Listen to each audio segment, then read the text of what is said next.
stick with that word disrespectful. So one thing I saw that was really disrespectful was the Dallas Cowboys, man. The Dallas Cowboys had a hype video that they had Troy Aikman, they had Emmitt Smith, Michael Irvin, they had guys from the practice squad, their fullback, all these guys on the hype video, and yet they left off Dak Prescott. Now they want to make it seem like, oh, well, it was an oversight. Man, that's not an oversight, man. Like that's purposeful. I don't care if the person doing that video was 19 years old.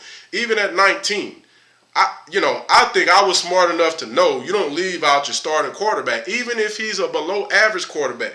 Dak Prescott is not a below average quarterback. Dak Prescott, I would venture to say, he's at least in the top half of the league, right? However you want to look at it, he's at least at the top half of the league. And, for them not to include him into the hype video, here's the question I would pose, is that, so even if you say the person doing the video, maybe they were 19 or something like that, they don't know as much about what's going on. Maybe they don't know as much about sports. Okay, so you're telling me they would have that person release that video without someone else signing off on it?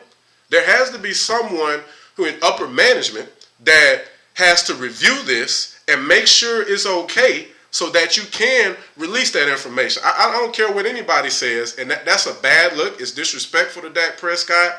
And if I'm in Dak Prescott's shoes, I'm not giving them no discount.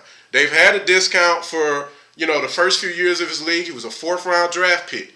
He's out of the quarterbacks that everybody talks about in that draft. Him, Jared Goff, Carson Wentz. He seems to be the only one who's ascending in his career, getting better, and also showed that he's mentally tough, that he doesn't crack mentally, whether it's off the field or during the game. And so for me, if I'm Dak, I'm not giving him a discount. They keep throwing up and talking about his endorsements and stuff. Man, get out of that man's pockets. Just because he's got a lot of endorsement deals doesn't mean he should discount the Cowboys. They've had their discount, man. That man got drafted in the 4th round. Those other two guys were number 1 and number 2 in the NFL draft. So they made a lot of millions before they signed their guaranteed contract. But the Cowboys had an opportunity a couple years ago to trust that Dak was their guy, get him at the price point that they probably want. Now, you guess what? You're not going to get you $40 million a year. It is what it is. It's not about, see, in the NFL today, it's not about, okay, let's rank the quarterbacks from best to worst, and we're going to pay them that way. That's not how the paying scale goes. Each year, for the most part, whoever's due for a contract, that's who's going to make the most money. So, at the end of the day, and I've said this for the longest period of time, is that one of the issues these teams are going to find out is that they keep overpaying for quarterbacks that are not above replacement type of quarterbacks. When I say that, I mean like a Matt Ryan. It looks like the Falcons may be looking at moving on from Matt Ryan. We're hearing murmurs about that. Looking at the 49ers with Jimmy Garoppolo. You paid Jimmy Garoppolo all that money off of, 7 games? You know what I'm saying? 7 to 10 games of history. That's just a couple of examples. These guys cannot carry a team or still operate with better than a below average talent. You've got to surround them with great talent for them to be able to perform. And so, they're not like an Aaron Rodgers. They're not like a Tom Brady. It's not like a Peyton Manning. It's not like a Deshaun Watson, right? Those quarterbacks are not like a Russell Wilson.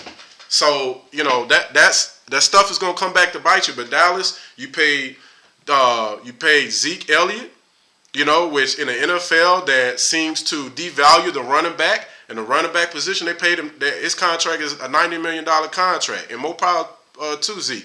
They paid Amari Cooper, who I feel like they overpaid for. I don't really feel like he's a true number 1. Excuse me. And I think they overpaid for him.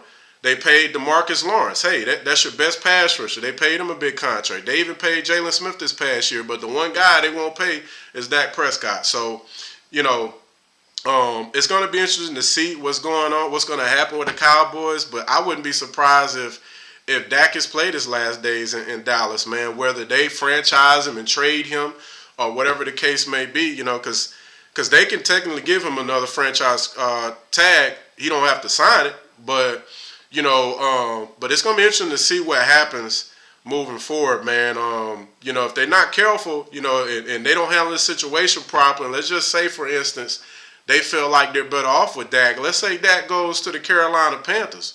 Carolina's got some good weapons over there, and Dak goes and kills it, and they have a top 5 offense with Joe Brady as the offensive coordinator, up and coming, great offensive mind. You got Robbie Anderson over there, DJ Moore, Curtis Samuel's a free agent, but assuming they bring him back. You got arguably the best running back in the league, at least top 3, in Christian McCaffrey. Come on, man. That's just one example. If that goes there, you telling me they won't have a top 5 offense? So, I think they got to be real careful with this, man. Franchise quarterbacks aren't growing on trees, and it's not like they